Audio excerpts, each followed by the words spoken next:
தொண்டு செய்யும்போது அன்னதானம் பண்ணும்போது வீடு வாடகைக்கு இருந்தேன். அப்போ வீடை காலி பண்ணுன்னு சொல்லிட்டாங்க. வாடகைக்கு இருக்கீங்க, தண்ணியெல்லாம் புழங்குறீங்க, வீடை காலி பண்ணுன்னு சொல்லிட்டாங்க. அதோட மனசுடைஞ்சு ஐயாட்ட வந்து வேண்டுனேன். அடுத்த நாள் ஐயா வந்து மாணிக்கவாசர் ஆசி உண்டுன்னு ஒரு வார்த்தை தான் சொன்னாங்க.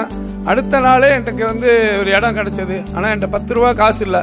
ஆனால் அதிகபட்ச தொகையோட ஐயா ஆசியில் வந்து எல்லா செயல்பாடுகளும் உடனடியாக முடிஞ்சு அங்கே வீடு கட்டக்கூடிய வாய்ப்பும் கிடச்சி உடனடியாக வீடு குடியேறி அங்கே சொந்த வீட்டில் இன்றைக்கி நான் வாழ அன்னதானம் பண்ணிக்கிட்டு இருக்கக்கூடிய வாய்ப்பு ஐயா கொடுத்துருக்காங்க. அடுத்ததாக போன வருஷம் ஆகஸ்ட் மாதம் 2016 ஆகஸ்ட்டில் வந்து ஐயாட்ட வந்து நான் இது வரைக்கும் ஐயாட்ட வந்து எப்பவுமே தொண்டு செய்ய ஆசை கொடுங்கன்னு தான் கேட்டிருக்கேன். என்னோட மனநிலை, என்னோட ஆசை, உள்மன ஆசையில் வந்து ஐயாட்ட கார் வாங்கணும்னு ஆசை கேட்டேன். எத்தனையோ தடவை இங்கே குடிலுக்கு வர்றதுக்கே காசு இல்லாமல் இருந்திருக்கேன்.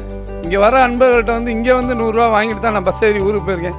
அவ்வளோ வறுமையில் இருந்திருக்கேன். ஆனால் இன்னைக்கு ஐயா இருந்தோடனே அடுத்த மாதமே எனக்கு கார் வாங்கக்கூடிய ஆசையை கொடுத்தாங்க. இன்னைக்கு மாதம் காரில்